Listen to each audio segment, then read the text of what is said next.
welcome to our final session for the day. We're going to talk a little bit today about drug testing. I'm Kelvina Fay, for those of you that haven't met me, and I'll be moderating the session. I think what I'm going to do is I'm going to introduce our panel of experts all at one time, and then I'm going to sit down and be quiet and let them present one after another. We're going to have a little change up from what's on the agenda as far as the order of presentations. So our first presenter will be Lennart Karlsson. All three of these gentlemen, incidentally, are from Sweden.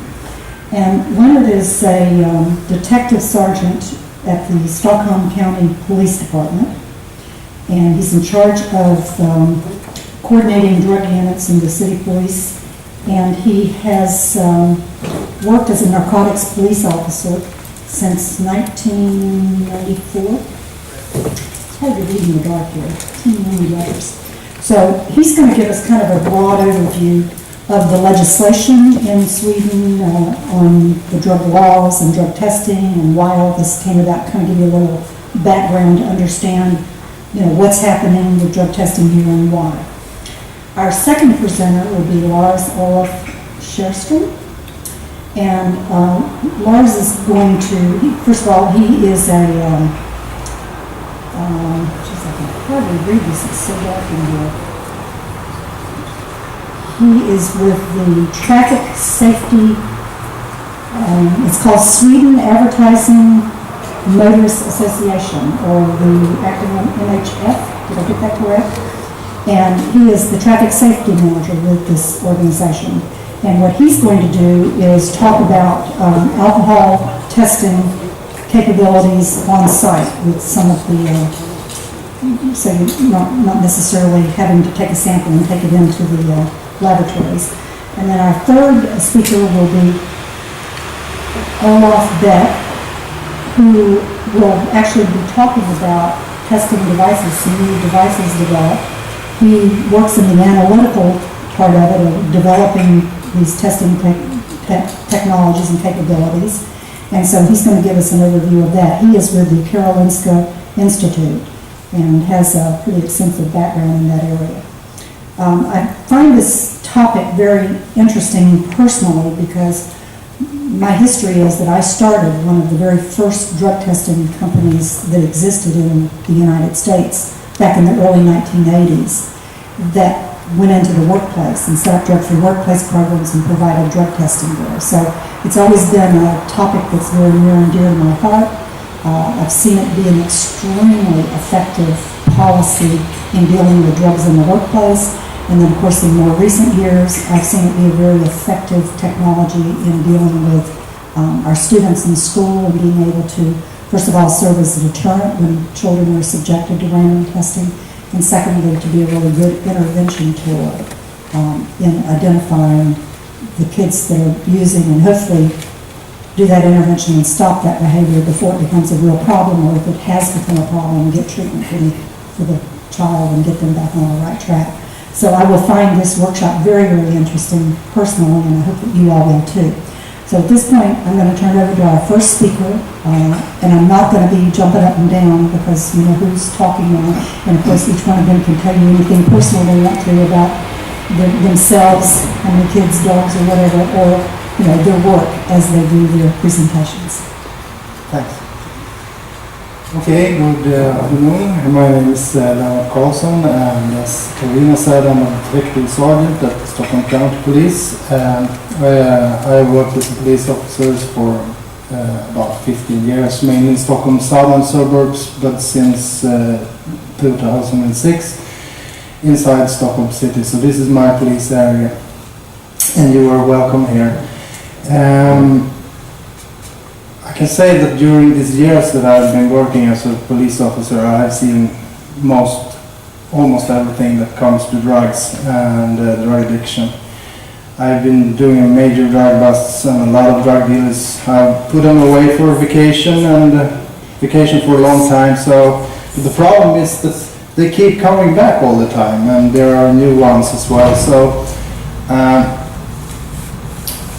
I thought that I should start from a little philosophical view of point of view of the problem, if you can see the picture there, that's the number there, 8,541, is the amount of drugs measured in metric tons that were seized during 2010. It's a little bit give and take. You have to excuse me, there is no exact measures, but if you have a problem with understanding that figure, you can say that you can transform it into the weight of 1,708 African elephants. Or if you want to use another measure, we can talk about Swedish squirrels, and that would be 42,705,000 squirrels. So it's a lot of drugs. And that's the amount of the estimated world production of drugs, and it's a huge number, 42,705 tons, and that's a lot. And if you have a problem to grip that number, you can transform it into golden hamsters. So you will have 8,541,000,000 golden hamsters. You could look at the problem from another point of view. This is the number of people on the planet of Tellus that is now and then uses drugs, and that's of course a huge number as well, but given that we are about 7 billion on the planet, it's not much actually. So you have to put the problem into the right proportion. I strongly believe that the best way to reach a drug-free society is to focus on the consumers. If we reduce the demand for drugs, we might have a small chance to succeed. At least we can keep the problem on a handleable level. I believe it's very much an issue about shared responsibility. As most of you know, consuming drugs in Swedish, that's criminalized within Swedish law. But this has not always been the case. At the picture we can see the most busy Swedish open drug market in Sergels Torg. It's about 1.5 kilometers from here. The drug penal was rewritten in 1988. Before 1988, consuming drugs was not a criminalized action in Sweden. The penalty for drug use in the new rewritten drug penal was maximized to a fine. But this meant that the police officers ran into problem immediately, because when you go to, and according to the Swedish law, there has to be a prison as a possible sentence if the police officer shall have the right to make a physical examination of the body. So, for instance, if we want to demand a urine test or take a blood sample of DNA, it has to be prison inside the penal system of the law. So this was a problem when they constructed the law in 1988, or rewrote the drug penal, that we couldn't effectively do this. We could kindly ask the bad guys to leave this, but if they didn't want to do it, we had no force to put upon them. So in 1993, the drug penal was rewritten again. The penalty for drug use was maximized to 6 months in jail. So you can say in theory it's possible to go to jail for one little sip on a joint, but in practice it never happens. The most common penalty for using drugs is a fine. It's a fine at the same level as driving a car without safety belt, public urination or shoplifting. So it's not a major crime. It's important also to remember that it is the intentional use of drugs that is criminalized. It's not the fact that you're under the influence of drugs, because you can become under the influence of drugs in very different ways, but it's the intentional illegal use that is criminalized.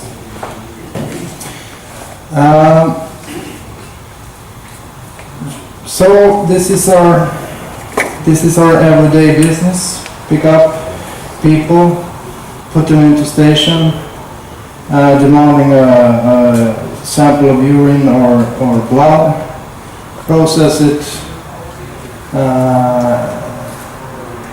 and wait for the results, and then the investigation starts. Okay, why shall we test for drugs? This is nothing that is... It's questionable, of course, but why? Why shall we do it? Well, I've listed a couple of whys that I think is important to why we shall drug test. And it's a matter of education. As I see it, we have an educational aspect of legislation. There is a clear and logical consistency between the fact that the criminal possession of drugs should be followed by a criminalized use of the same drugs. So it's a matter of consistency, actually. But even more important, of course, is a matter of safety, because drug tests gives society the possibility to intervene and protect the citizens from drug-influenced people. I mean, who wants to be under surgery from a doctor who is high in speed, or who wants to leave their children in the hands of a preschool teacher who is under the influence of marijuana? Or we have, you could say, we have a guy who is running in the nuclear power station. Would it be okay if he was soaked with LSD? This is the chapter. This is the matter that is obvious to most people. And when it comes to this discussion about legalization of drugs and things like that, it's very simple. Because if you ask people, do you want to leave your children in the hands of a person who's onto drugs, most clear people would say no, of course. And of course, last but not least, the matter of early intervention. Early intervention, drug testing and detecting use of drugs at an early stage gives individuals, families, and society gives us a fair chance to make a difference. Hopefully, it's a possibility to interrupt the drug use before it risks to develop to abuse or addiction. And I was reflecting that these three whys, I find them very consistent with basic principles in the joint statement for humane and balanced drug policy, which was presented at the forum yesterday.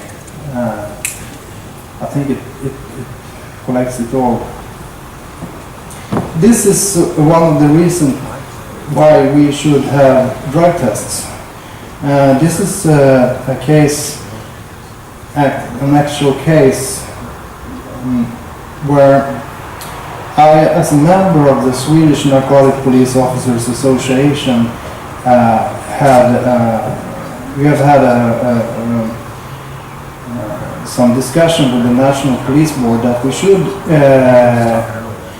should take drug tests on police officers. We know that some countries do drug testing on police officers, for example, UK. And this is one of the reasons till why we wanted to do that. This is a case where we found inside a criminal's apartment one of the most high classified secret documents within Swedish police authority. This is a list of high-ranked criminals. It's for internal use only. And how did this high ranked criminal getting handled these papers? Yes, because he got a lot of money and he paid a police officer, and the police officer were addicted to this type of painkillers. And our theory is that this had been possible to avoid if we had had legislation or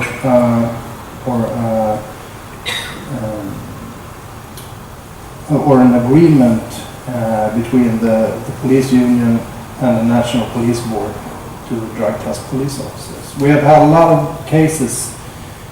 I think in the past 2 years we have had 10 or 50 cases with police officers that are suspected or and convicted for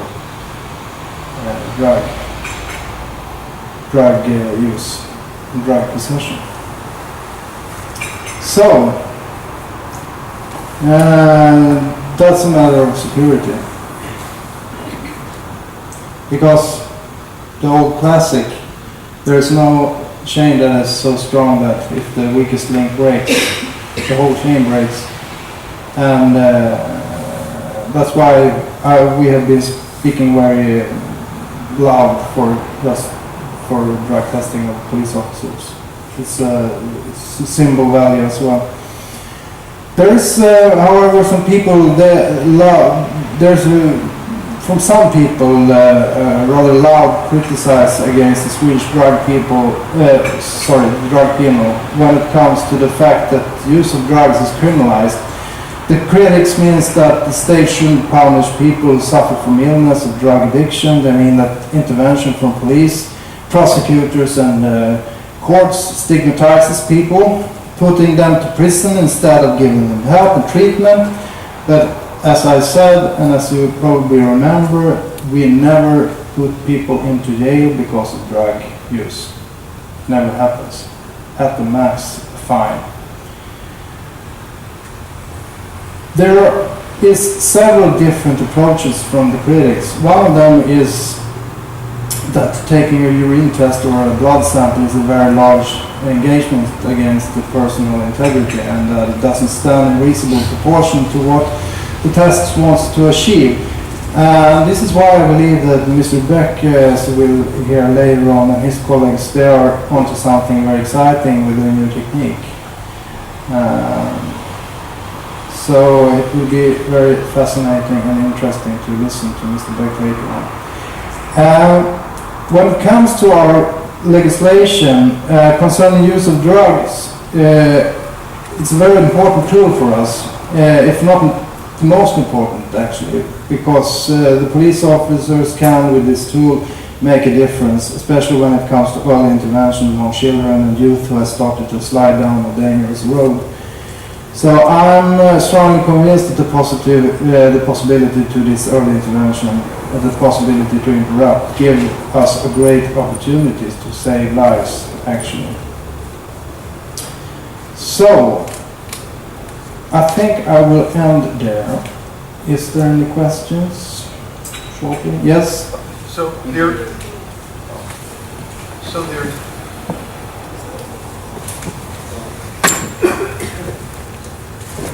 I'm sorry.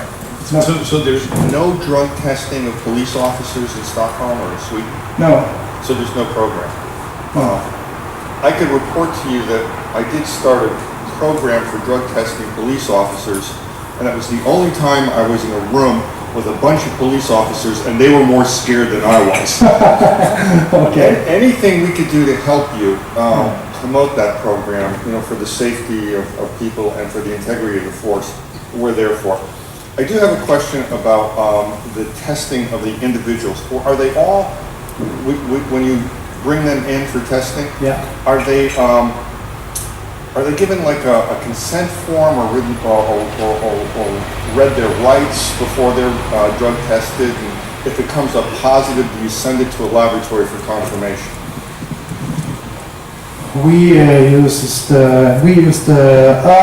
first of all, now we don't have this system in Sweden where we read people their rights. We have to explain for them before taking them into the police station what type of crime they are under suspicion of. But no formal, that's your system. Right. Okay. And the samples that we take, we send them all to the National Board of Forensic Medicine to do the evaluation of them. So what we are doing with drug lab is just a first little glimpse of if it's correct or not, and then it goes to the National Board of Forensic Medicine, and they do the final analysis. So, okay. Well, I say thank you for listening. Yes.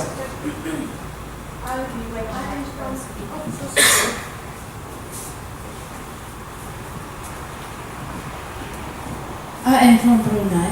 I set up actually the Brunei government forensic laboratory. Yes. But I left the laboratory back in 1996, so I'm actually, what's that, 4 plus 12, that's about more than 20 years ago. Yes. One problem I usually have when I was in the laboratory, when I set up the forensic laboratory, the narcotics laboratory is what I meant, not forensic. I also set up the forensic laboratory. But one problem I had when I set up the forensic laboratory was, there was always the challenge of the drug addicts saying that they took certain medicines which make the test positive. Is that an occurring problem still? And if it is, what do you do? Yes. How do you do it? Yes, How do of you course. confirm it? Yes, that's a problem in Sweden as well. And that's why it's important to remember that the drug test or the outcome of the drug test is just one proof, many proof. The police officer has to be smart. He has to investigate and interrogate and cover up these so-called excuses. So the drug tests or the result of the drug test is just one of many legs in a case. So we have that problem as well, of course. So how do you overcome that? We overcome it by doing a good investigation. And if a suspect, for instance, claims that he has been eating a special type of medicine or whatever, we have to look into that. Ask him to bring forward receipts or talk to his doctor or something like that. So it's a matter of trust, a balance. All right. Thank you.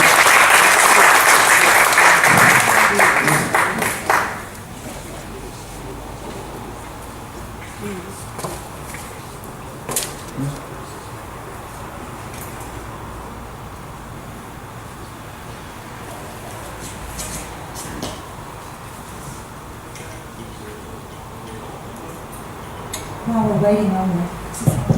we're waiting on the transition to the next speaker, I wanted to make a point because something was said that I think is important to recognize. The comment was made that some people would say with drug testing you shouldn't punish people with an illness. And what we've found, not just in the United States, but in a number of other countries that are using drug testing in one form or another, is it's not considered a punishment. It's considered, first of all, as a deterrent tool because it's been very effective in deterring drug use. I've definitely seen it in the workplace as a deterrent, and I've definitely seen it in the school system with the students. And then secondly, an intervention tool, because we have to remember that most of the drug users are not addicted. The majority of the drug users are what we call non-addicted users. So you definitely want to deter their use. And you want to intervene on them and, change their behavior before it becomes a serious addiction. So I think that's an important point not to get lost on this topic. Are we ready? Yeah. Friends and colleagues, my name is Lars-Olov Sjöström and I work as a traffic safety manager at MHF. It's a shortening from the Swedish Abstaining Motorists.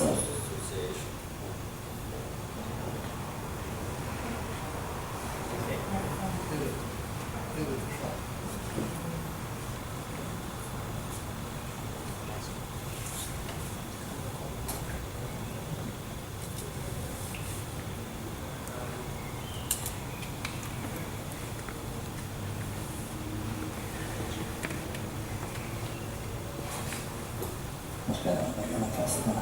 On. Try it on here. Perhaps. Yeah, the batteries are low. I try.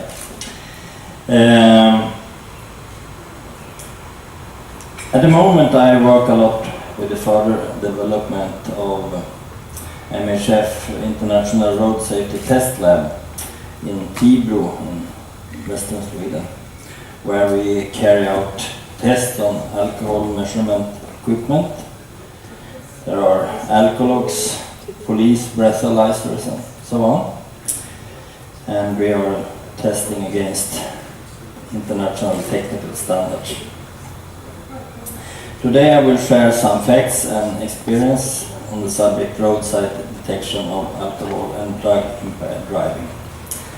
And it will lead over to Professor Beck.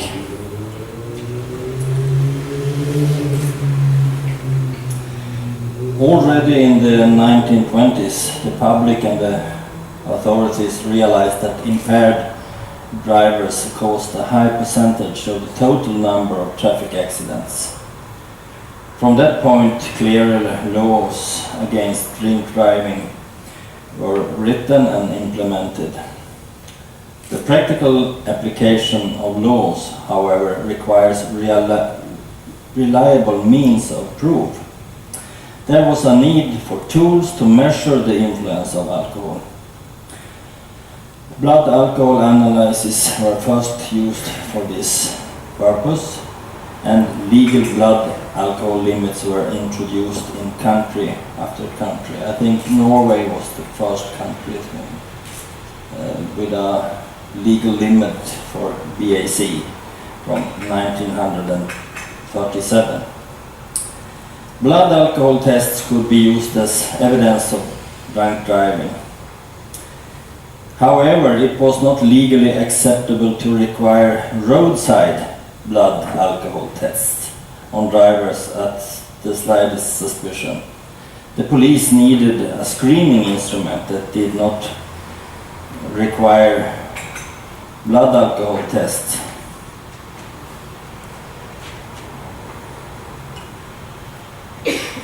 The practical solution to the problem was to measure alcohol in exhaled air. The principles for measuring alcohol in exhaled air is described as early as in 1917 in a Swedish doctor's dissertation by Erik M.P. Widmark. He was among the first researchers to study in a systematic way the absorption, distribution and elimination of ethanol in the body. The results of his research paved the way for innovative traffic safety legislation that stipulated punishable limits of alcohol in the blood of a person driving a car. The history of practical alcohol breath testing intended for use by the police dates back to 1937 when Rolla Harger at Indiana University invented the drunkometer, which used a balloon into which people breathed. The air in the balloon was then released into a chemical solution. If there was alcohol in the breath, the chemical solution changed color. The greater the color change, the more alcohol in the breath. The level of alcohol in a person's blood could then be estimated by a simple equation. At the same time that Harger was constructing the drunkometer, Dr. Glenn Forrester was busy in St. Louis, Missouri, developing his intoximeter.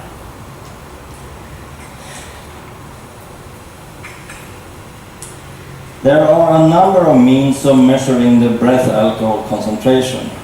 The oldest that I was talking about a moment ago was the chemical method, used for example in the drunkometer and in the intoximeter from the 1930s. The last part of a breath, the end expiratory breath sample. The deep lung air is saved, stored in an ampoule, then heated to about 50 degrees Celsius. It's then mixed with a color reagent, which serves as a catalyst for oxidation reaction. And the absorbency by the machine is then measured to provide the alcohol analysis.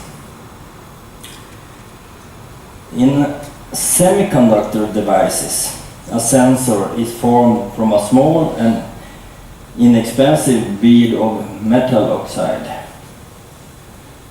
heated to somewhere around 300 degrees Celsius, sometimes from 150 degrees. A voltage is applied to produce a small standing current. When alcohol or other substances come into contact with this bead, they change the surface resistivity and so to the standing current. The change in current is used to measure the concentration of the substance in the sample. The advantage of semiconductor sensors is that they are small, easy to build with,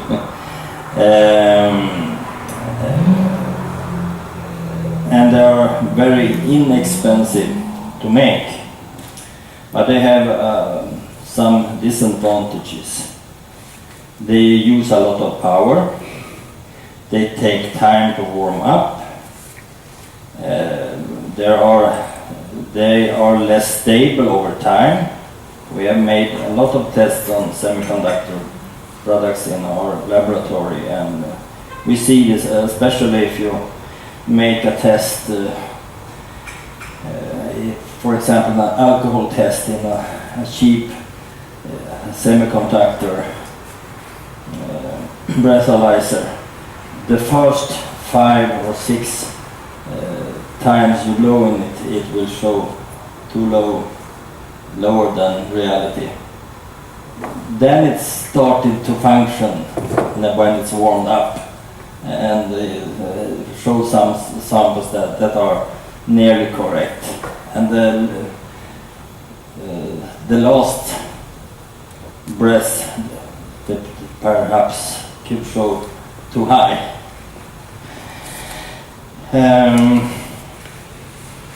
They also can give false positive readings on a breath analyzer. They react to other substances than alcohol, something you have been eating. It's not specific for ethanol. Today, fuel cells or electrochemical cells, another name on it, are the most widely used technology in police equipment and in alcohol ignition interlocks. Since the commercial introduction of fuel cell instruments in the mid-1970s, manufacturers improved them continuously. They are a lot better today than 15-20 years ago. The fuel cell contains a substance which generates an electrical voltage when it reacts with the alcohol in the air. And this electric voltage could be measured. The advantages of fuel cell sensors are that they have a good precision of measurement and are seldom disturbed by other substances, even if there are some substances that could be a problem. That is if it's calibrated regularly. We have found problems in calibration in some cases. To the disadvantages are the relatively high price and the tight temperature intervals. It should be around the temperature for normal breath, about 34 degrees Celsius. In fact, I think exhaled air is even a little bit over 34 degrees.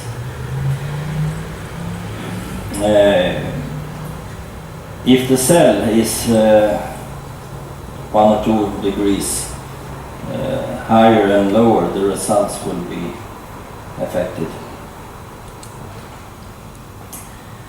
So if the temperature around the fuel cell is not controlled correctly, it can give false indication. Then we have infrared spectrometry, and it continues to be the most widely accepted evidential form of breath alcohol testing. IR-based breath alcohol testers were first introduced in the mid-1970s. I think in Sweden it has been used from around 1980, mid-80s perhaps. They have been, these instruments have been become a standard worldwide for legal evidential breath analysis. I will come back to this kind of technique in a few moments, but first a few words about the standardization of equipment for measurement of alcohol in exhaled air. International technical standards have been adopted to ensure the quality of alcohol measuring equipment. For example, CENELEC, the European Committee for Electrotechnical Standardization, has developed technical standards for alcohol interlocks used in offender programs and for general preventive use, as in commercial transports. The European Committee for Standardization, CEN, has recently also developed a technical standard for breath alcohol test devices. These are breathalyzers used by the police. These standards are primarily applicable to fuel cell instruments, and similar standards are also produced for areas outside Europe.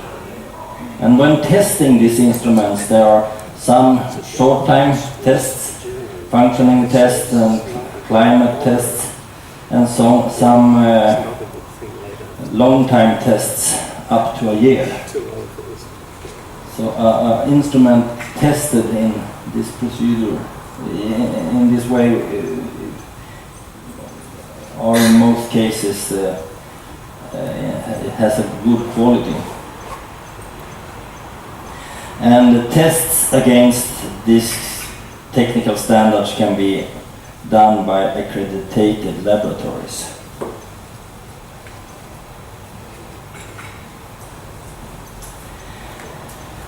Infrared spectroscopy of the type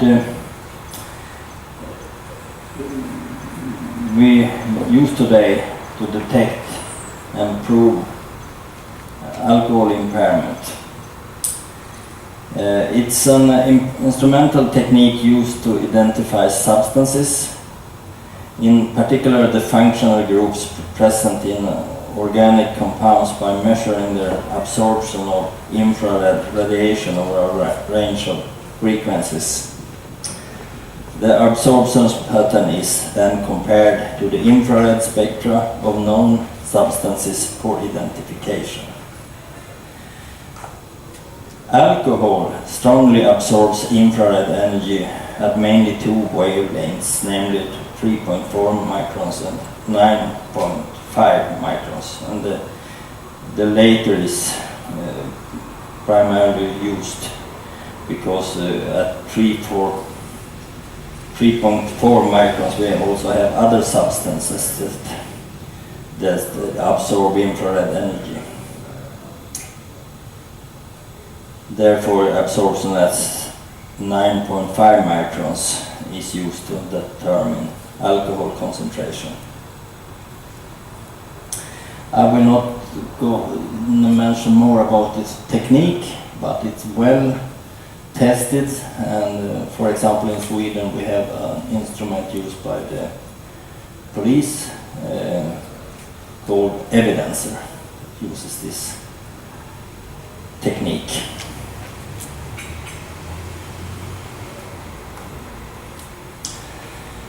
Then a few words about drug driving. Today, drugs have become a significant problem in road traffic in many countries. And I have a few figures from current European research through the project DRUID. It stands for Driving Under.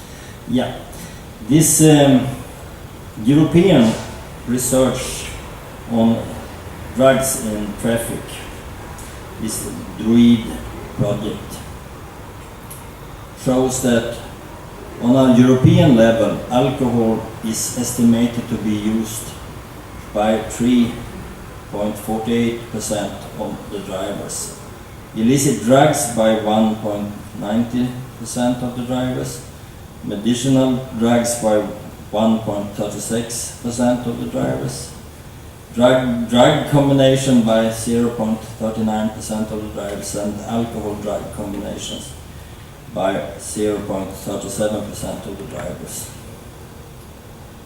And we see some patterns in this. For illicit drugs, THC is the most frequent detected drug in traffic, followed by cocaine. Amphetamine and illicit opiates were less frequently detected. Illicit drugs were in general mainly detected among young male drivers during all times of the day, but mainly in the weekend, while medicinal drugs were in general mainly detected among older female drivers during daytime hours.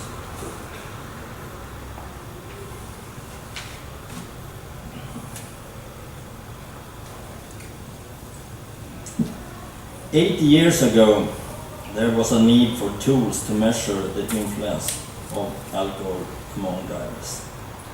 Today, there is also a need for tools to measure the influence of drugs among drivers.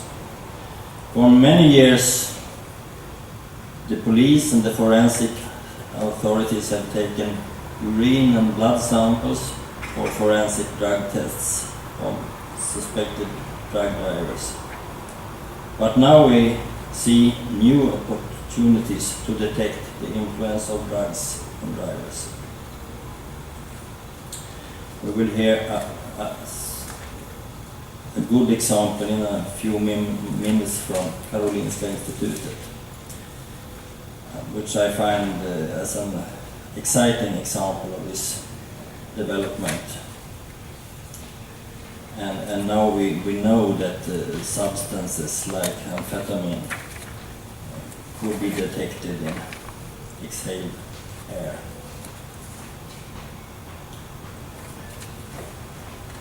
There are, of course, many possibilities, many possible ways to detect the influence of drugs, and the methods are constantly evolving.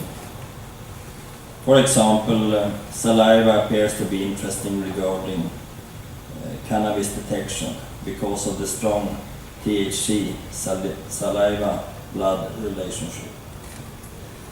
THC can also be detected in sweat. But in all this kind of methods, we have a problem when used for roadside tests. We don't have a laboratory close to the roadside. Not yet, we hope.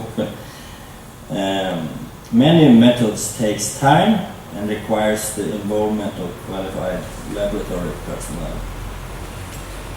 And I would like to suggest some relevant general requirements of methods and instruments used for roadside detection of drugs. Those are that they can make a specific measurement of the most common drugs. We know there are a lot of drugs. I have looked at the figures from the Swedish forensic laboratory, and at least 300 types of drugs every year in their traffic analysis, where police have sent in samples. But if we could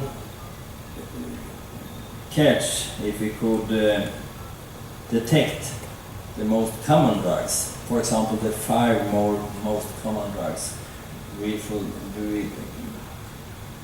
could be very happy, because we have solved perhaps 80% of the drug driving problem.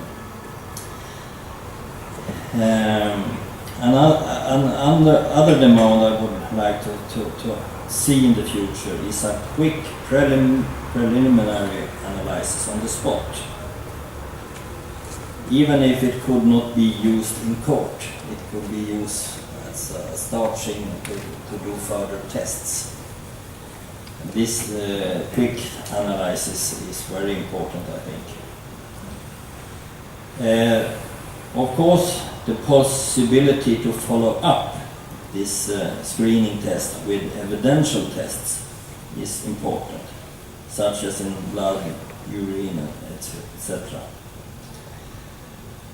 And finally, that the method is legally acceptable. It's as a screening method, because a screening method, a roadside method, should be non-invasive.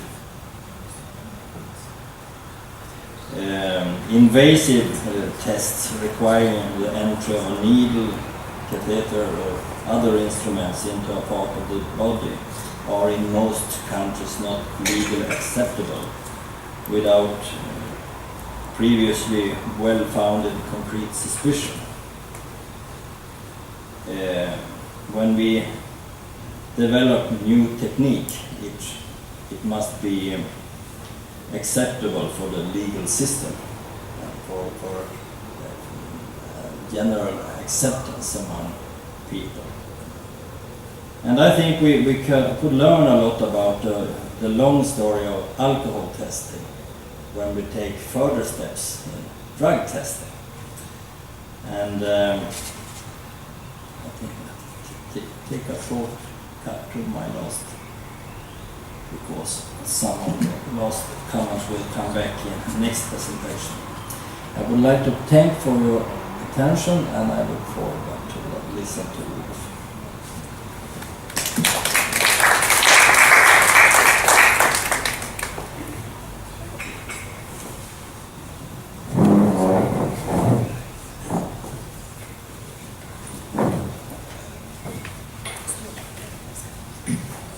So we continue with this microphone here. That's okay for me. Okay, thank you very much for being here. I will try to report some views on the state of art of drug testing for you. I will try to survey a lot of things. But not this topic.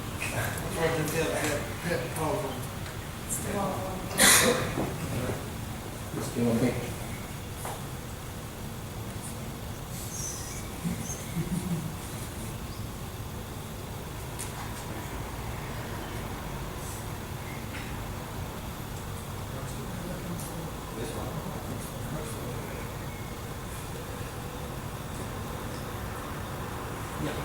Thank you very much. So before I go into more technical details, I just wanted to reflect, why do we have drug testing, or what is the meaning of it?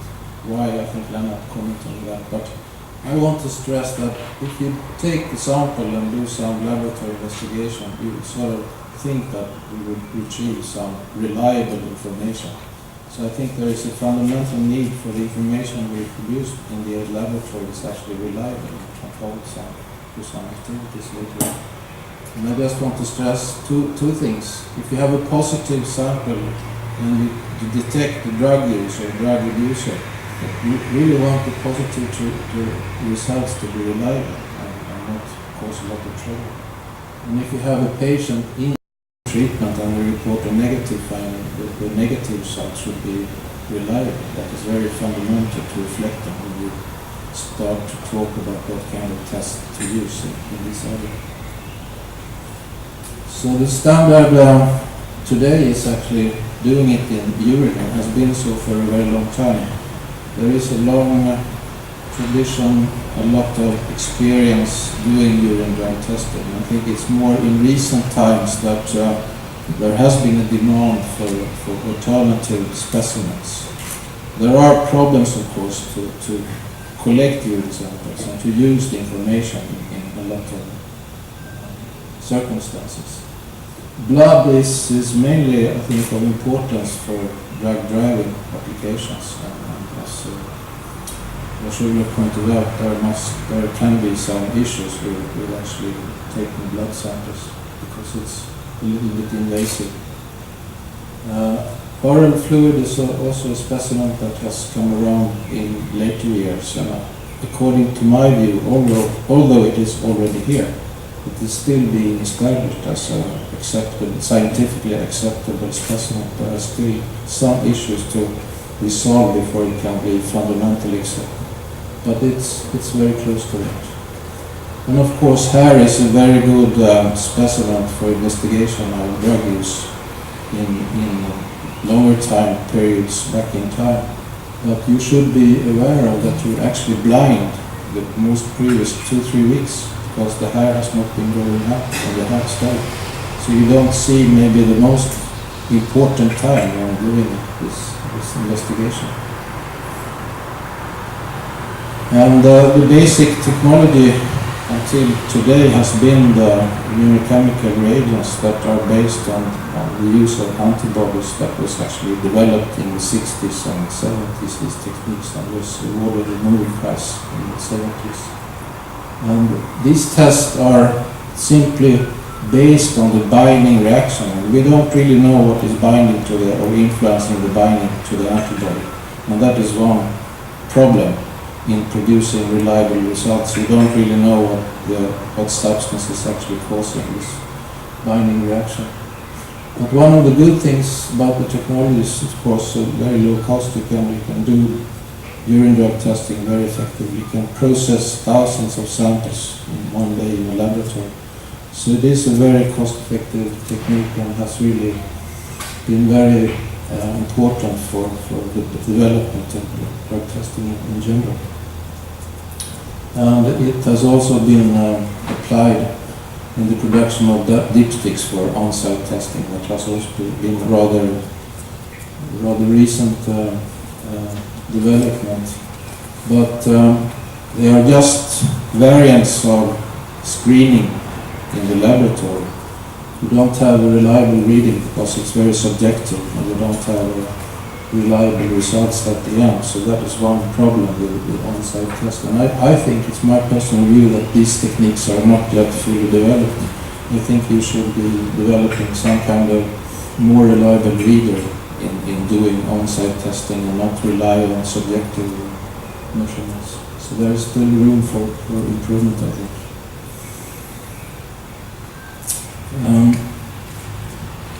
The problem with false positive results, that is then from the screening step, caused the development of this analytical strategy.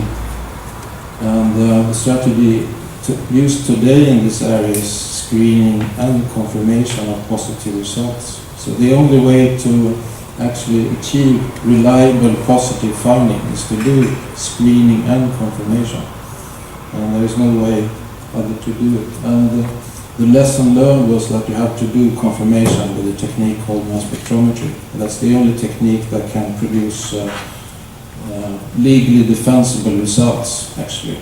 And that was a lesson that was learned some years ago. The only thing we have to consider still is the number of false negatives.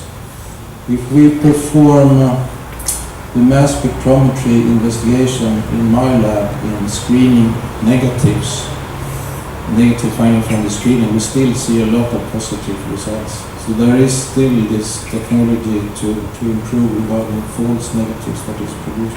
There's very little attention about this, but they do occur. So there is a room even to develop reliability in screening techniques, both regarding positives and negative findings. So then we come to mass spectrometry. And one rather recent development in this area is the advent of liquid chromatography, and that was being made possible by the development of the electrospray interface that was awarded the Nobel Prize 10 years ago and has been very important in this bioanalytical field. When you apply it for confirmation methods, it actually simplifies the confirmation method very much, and you can actually report much more rapid than before. In my lab, we reported a positive result maybe 1 week after we had got the sample to the lab, and our clients, they were complaining because the information was not really valuable 1 week later. With this new technique, we can actually do the screening and confirmation the same day. So we can report the next day when the sample has come into our lab.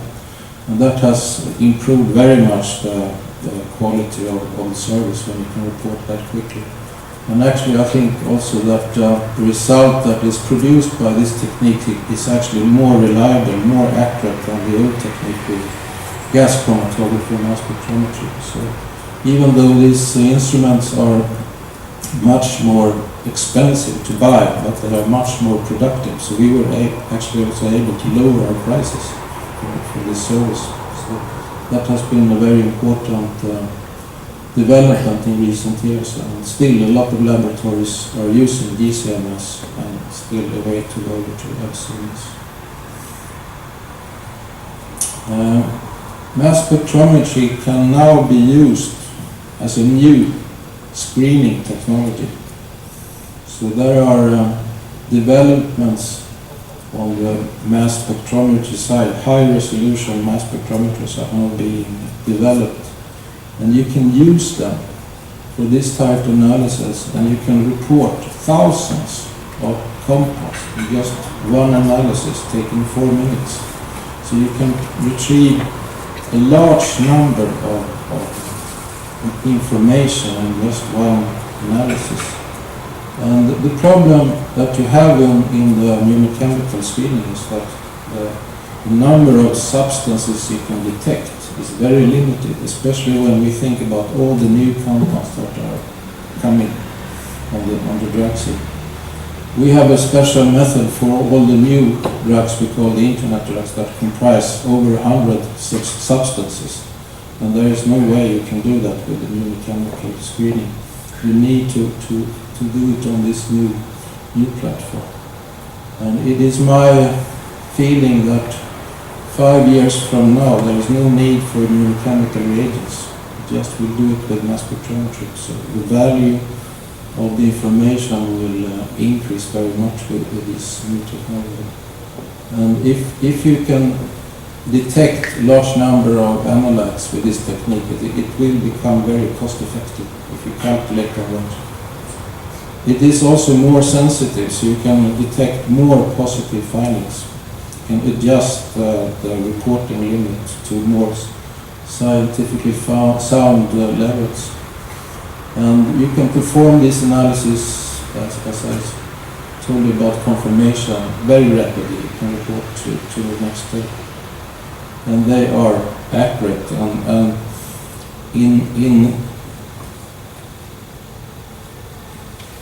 in difference to the immunochemical screening results, we can actually report accurate results right away, and there would be less need for confirmation, at least in the clinical setting. So it will produce a major improvement in drug testing in some years from now. And I just wanted to comment about oral fluid. It was introduced some years ago, and there were a lot of scientific issues that sort of hindered the development of that. And I think today these issues are about to be resolved. What should be measured, what should be report the limits, and the standardization of the sampling procedure is now about to be resolved. So I do think that oral fluid testing is also something that can be developed in the next year to a better degree than has been before. And the scientific problems led actually the Swedish accreditation body to refuse accreditation for oral fluid testing in Sweden because they thought it was not scientifically finished developed. So even though in Sweden oral fluid testing was used, it was never approved for accreditation. It was even used for workplace testing in Sweden, although it was not approved. So the next part of my talk here will be about drug testing in breath. And we'll try to present that as a new possibility for drugs of abuse testing.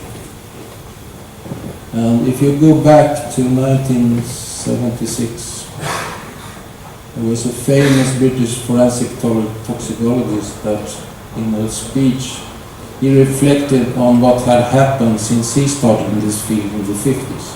So he reflected that during this time a lot of things has been developed that he could not imagine 25 years before. And he stated that for the next 25 years, one of the possible achievements would be to use breath for drug testing. So he sort of considered that as a possible development for the future. And we published the first publication on this possibility was actually done 2 years ago, when we published that we can actually detect amphetamine in the breath of drug addicts that was collected as a drug addict emergency clinic here in Stockholm. And it was a 100% hit. We had 12 subjects, and they were self-reporting that they had been using amphetamine, and we could collect urine data and blood data that supported that. And in all these 12 subjects, we could actually detect amphetamine also in the breath sample. And the finding was that you can actually collect these substances on a filter if you pass the exhaled breath through the filter. And for the next time after that, we did a lot of development trying to develop a very practical and easy to use procedure for sample collection. And that has now been developed, and it's now a product that you can buy. It's a patented product. So you just fill the plastic bag, it takes about 2 minutes, and during this time exhaled microparticles, aerosol particles, is actually captured on a filter that's inside this blue device. So the plastic bag is just a gimmick. And today we have detected amphetamine, methamphetamine, ecstasy, methadone. We've done a lot of work with methadone patients, and all methadone patients that has been sampled has been positive for methadone in breath. So it's very convincing results. We have done experiments with cannabis, buprenorphine, cocaine, acetylmorphine, which is the heroin metabolite, and morphine and codeine, the benzodiazepines, the diazepam, also nicotine. If you smoke a cigarette, you can detect it the next day in the breath in the morning. So it's very high detectability. So the concept is that you use this device for sampling, you send it to the laboratory. What we do in the laboratory is simply to elute the substance that is collected on the filter, and we go directly to the mass spectrometer. So it will be a very easy procedure to use. What you need is you need a very highly sensitive mass spectrometer. You need a state-of-the-art mass spectrometer. But there are many such instruments available today. So what we have still today done is that we applied it in a criminal justice place in Sweden last summer. We just made a study to see how well it was taken by the prisoners. And that was a big success, and it was on the TV, on the high news on TV, and they reported these results that you can actually do it this way as an alternative to urine drug testing. And right now we are also applying it in practice in a dependence clinic, and they are also very excited about this way of collecting the drug test. And I think there is potential for using it in different police settings. We'll try to see if we can use it in drug driving as an alternative to blood. I think there is a big interest from workplaces to collect this kind of sample instead of urine. Of course, in clinical testing and in prisoners, I think there is a big potential, but there is a lot of studies to be done, of course, to prove that it actually works. So, how does it work? When I did this first investigation, it was just shooting in blue, because I didn't really expect us to be very successful. We just did it to prove that it was impossible to detect drugs in breath. But we got very exciting results ever from the first patient we actually tested or sampled. And along the way that we have done our work, there has been also parallel work done regarding the study of particles that is coming out from the lung. How is it that non-volatile compounds can come out in exhaled breath? Well, the answer is that every time you breathe, you will produce microparticles deep in the lung from this the airway lining fluid that is depicted on this picture here. When the alveolus close when you breathe, they will also produce some microparticles. And the drugs that you have in your body will sort of contaminate this very lipophilic phase. And that is the reason why we can detect drugs abuse from the body in the exhaled breath. So there is an explanation to that. And we are trying now to collaborate with this group and try to see exactly how methadone is produced from the lung in these micro drops. They have technologies for looking or sorting the different sizes of these particles coming in. So we're in the process of trying to study this more in detail. So I come to the end. And my message will be then that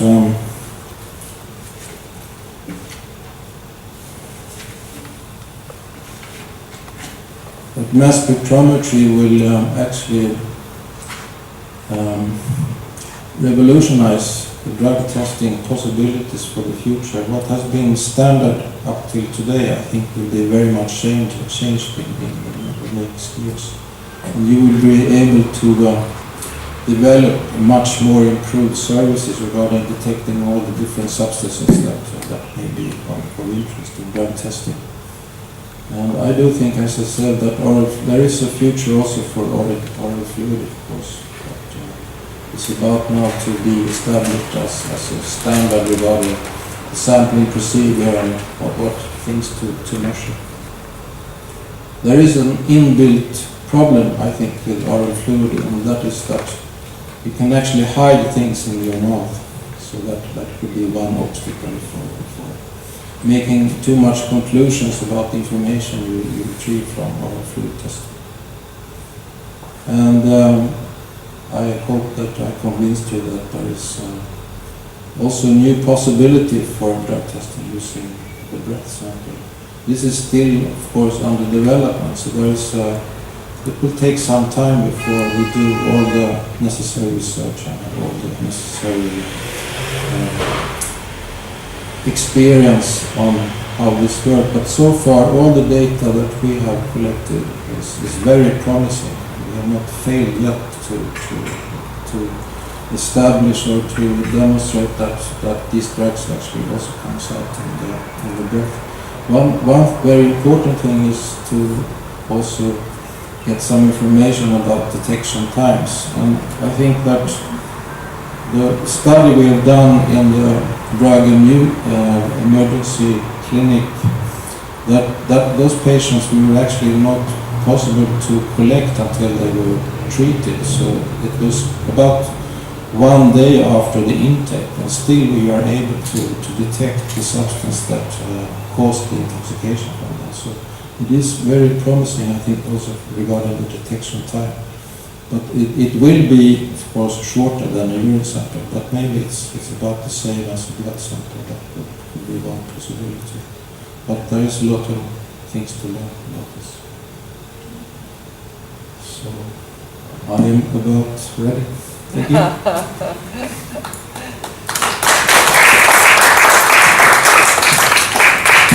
Well, drug testing has certainly come a long way.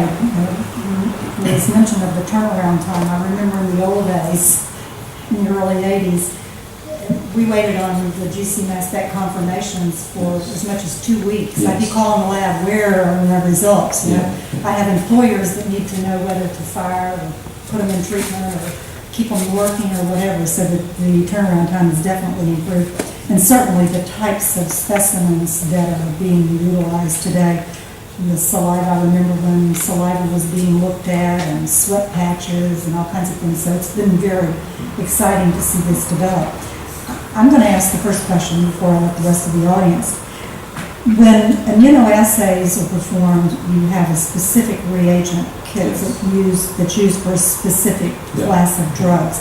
Is that the case with this new technology, or do you use basically the same thing looking at various classes of drugs? The collection is just to collect the particles, so any compound that will come out from the lung will be collected. So it's all the same, and then it's tested in the lab. And when you do it with mass spectrometry, it's a multi-component analysis. I mean, with one procedure, you just collect all data, and just a matter of looking on the raw data what you want to look for. Yeah, that's what I thought I understood, but I wanted to be sure. So I mean, there are publications that you can actually monitor 7,000 compounds in one analysis. You can do it in 4 minutes. Wow. Well, the problem is that it takes a lot of time to do the data analysis, so you don't want to do that every day for all samples. Is the window of detection time pretty much the same regardless of the class of the because we're looking at GC analyses? Yeah. It's the same as if they were doing a urine sample. Yeah. Do we have other questions either for Professor Beck or any of the other panelists? Yes. Thank you. This is really very exciting. I mean, I'm thoroughly out of, admiration of what you've done, the development which has taken place in the 10 years since I left my narcotics laboratory. I have 4 questions to ask. One is, what about the new synthetic drugs that is always coming to the market? Are you able to detect that? Number 2 question, the cost. Compared to the other urine tests and the other blood tests. And the third question is, are you exporting these products? And is it recognized by international, the international people, whether United Nations or whatever? 4 questions. Thank you. I'm a man, I can only do one thing at a time. So what was the first question? The new drugs, if you can detect synthetics. Yes, we actually have a research project on these new drugs. So we are trying now to collect breath samples from these cases too. So that is ongoing. There is a new substance that is called MDPV, which is sort of amphetamine-like compound. And in one very close by city, there is an epidemic about using these drugs right now, so we're collecting samples there at the emergency clinic. So but I'm very optimistic because I think any drug that is a little bit lipophilic will extract into this compartment that is producing the aerosol droplets. So I do think maybe GHB, gamma-hydroxybutyrate, will not be enough lipophilic to come to this compartment. But aside from that, I think there is a very good chance also to being able to monitor these new drugs. Our part 2 question was cost. Yeah, of course. I mean, this collector now maybe is a little bit highly priced because everything is very new, but there is no reason why this device should be more expensive than an oral fluid device. Yesterday I asked, yesterday I asked the stand downstairs, outside of me. Oh, is it downstairs? Yes. How much does it cost? And he said something like $1 per test. Would that be accurate? 10, sorry, 10 was it? Oh, sorry. But So that it's could about- be for the device, and then the laboratory has to do the analysis. So I think maybe we're up to $20 for total analysis. $20. Yeah, something like that. I mean, that's you enter a market, and the prices will be when we have competition. The more you buy, the cheaper it gets, I would imagine too. I don't see that could be a very big problem in time, because once you start with something, then the prices will go down. Her last part of the question was, are you exporting the product and how's it being accepted internationally? And specifically, I'd like to tack onto that. Are you looking at getting approval by the U.S. Department of Transportation? Because that's a global issue that affects, Yes, a lot of we are countries. working on these issues, of course, but since there are very few publications on this, so I think you have to wait a little bit more scientific acceptance for this. And this is coming about, the interest is growing very much. So, I mean, other scientists, other laboratories must enter this field.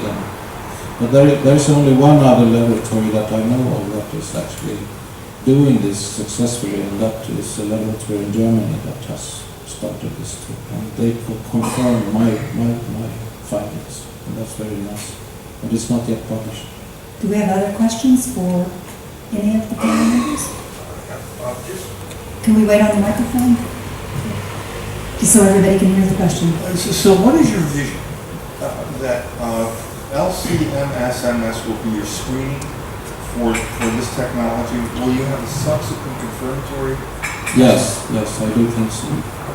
But that's a rather general discussion, because once you enter the doing screening analysis with mass spectrometry, you can produce reliable results from the start. There is a discussion ongoing whether you really need to have a second analysis. And if you're doing workplace drug testing, you have to have confirmation of course. But you said that your vision would be that in 5 years there would be an immunoscreen. Yeah. You're probably right on that. Yeah. So that means there would be just the one large LC-MS screen? Yes. We are developing this technology in my lab right now together with one of the vendors. But it's very much to develop the software to actually do the data analysis in a way that we don't have to look at all the chromatographs. You can do it, but the challenge is to do it in a cost-effective way. And we just sent in one paper for publication, the first paper, that we actually demonstrated that this is quite a good possibility. And then we compared it with the mechanical screen. So it was the first piece of evidence for this. The crucial thing about our application is we have a very rapid chromatography. For every next sample is injected every 4 minutes. And when we talked to the vendors, first they said it would be impossible. I said it will be possible, and it was possible. So, I have a question for Detective Carlson. Is the police department using this technology yet? Because I can imagine it would make roadside testing of motorists much easier. And if they're not using it yet, is it under consideration? Well, when it comes to legislation, we in Swedish police are in front. But when it comes to technical support, we're the Stone Age because we still, unfortunately, because we still have the possibility to random controls by motorists, but we use the legislation of eye examination. And this is what